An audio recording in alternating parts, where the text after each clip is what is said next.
Katanya sih Indonesia itu surganya wisata alam.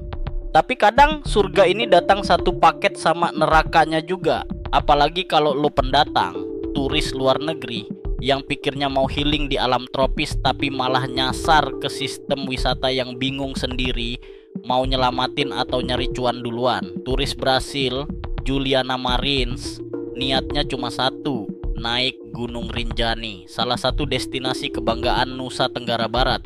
Jalur yang dijuluki Neraka Rinjani itu katanya tantangan banget, cocok buat pendaki berpengalaman. Tapi siapa sangka pendakian itu jadi perjalanan terakhirnya. Juliana terjatuh ke jurang sedalam 150 meter. Evakuasinya butuh waktu berhari-hari, medannya susah katanya, cuaca nggak mendukung katanya. Tapi pertanyaannya, kenapa seorang turis bisa sampai jatuh di jalur ekstrem tanpa pengawasan maksimal? Emang sistem pengelolaan pendakiannya udah beres?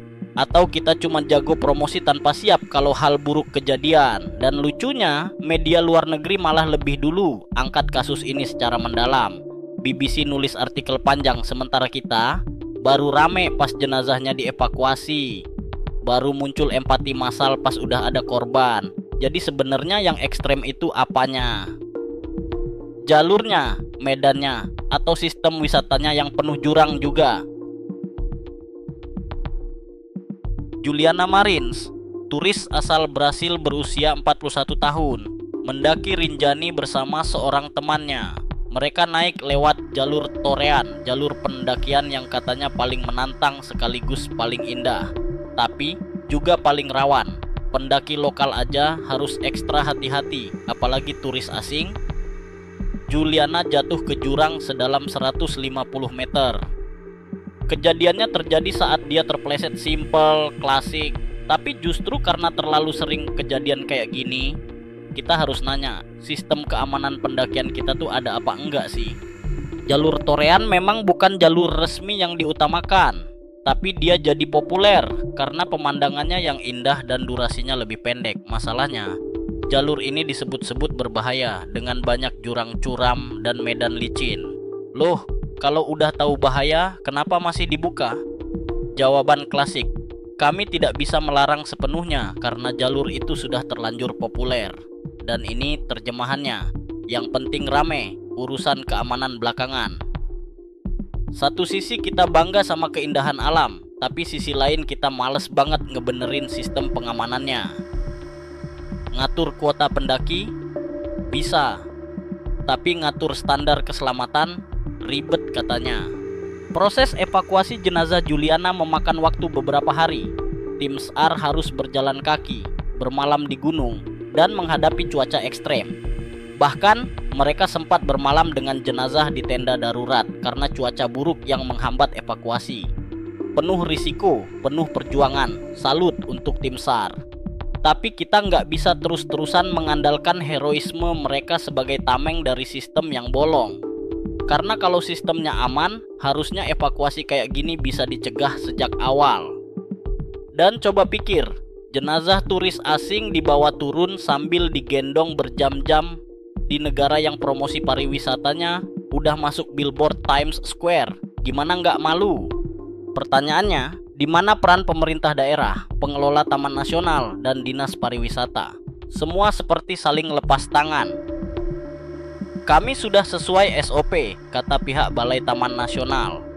Tapi SOP mana yang ngebolehin turis asing naik jalur ekstrem tanpa pengawasan ekstra? Kalau SOP-nya kayak gini, jangan heran kalau ada SOP baru. Sistem otomatis pencitraan. Promosi dulu, tanggung jawab nanti.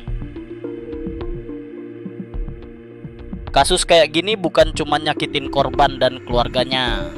Porter, pemandu lokal, dan tim SAR adalah orang-orang yang tiap kali harus turun tangan ngurus dampaknya.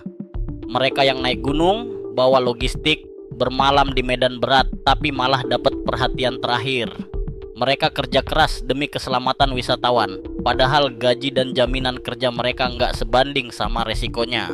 Kisah porter yang tidur bareng jenazah di tenda bukan karena mau, Tapi ya emang nggak punya pilihan karena sistem kita ngurusin kejadian buruk kayak ngurus deadline dadakan, buru-buru, darurat, dan seringkali asal jadi. Keluarga Juliana menulis surat terbuka penuh terima kasih untuk para relawan dan tim SAR. Tapi dari surat itu juga kelihatan mereka lebih merasakan empati dari masyarakat lokal, bukan dari sistem atau institusi formal. Turis asing harusnya jadi tamu yang kita lindungi. Tapi kadang mereka diperlakukan kayak konten wisata tambahan. Naik Rinjani boleh, tapi kalau kenapa-kenapa tanggung sendiri ya.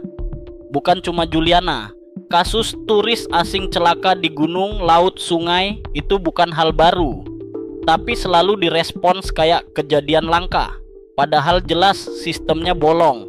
Pejabat ngomong soal protokol, soal edukasi wisata, soal pentingnya kesiapan pendaki. Tapi di lapangan, warga lokal yang ngebantu, pemandu yang jadi garda terdepan, dan relawan yang gerak duluan sebelum birokrasi kebangun dari tidur siang. Jadi kira-kira seperti ini narasi pejabat. Kami akan evaluasi realita warga. Kami udah muak evaluasi doang. Dan ketika kejadian kayak gini berulang, warga mulai bertanya, ini tempat wisata atau tempat taruhan nyawa?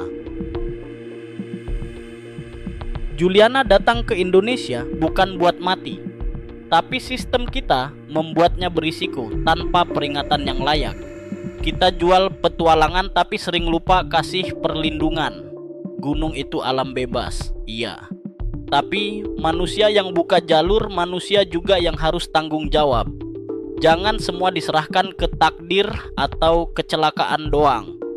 Gua sih mendukung wisata alam, tapi wisata itu harus manusiawi. Harus siap kalau ada yang salah, bukan cuma siap pas lagi panen cuan. Dan lucunya, yang disorot malah tim SAR yang hebat. Padahal mereka cuma beresin kekacauan yang bisa dicegah kalau emang sistemnya bener. Kenapa kita lebih sering muji pemadamnya daripada mencegah apinya? Ini bukan sekadar kisah turis jatuh ke jurang. Ini cermin betapa sistem kita masih suka jatuh juga. Jatuhnya pas harus tanggung jawab. Kita boleh bangga punya gunung secantik Rinjani, tapi percuma kalau yang naik harus berjuang lebih keras dari sekadar mendaki. Kadang lebih susah lawan sistem daripada lawan tebing curam. Akhir kata untuk Juliana Marins, semoga tenang di alam sana. Perjalananmu berakhir di tanah yang jauh, tapi kisahmu semoga nggak ikut terkubur begitu aja. Karena nyawamu layak jadi pengingat dan keselamatan bukan hal yang bisa ditawar-tawar. Dan semoga setelah ini kita bukan cuma jadi negara yang indah buat dipoto, tapi juga aman buat ditinggali, bahkan untuk sekadar mendaki.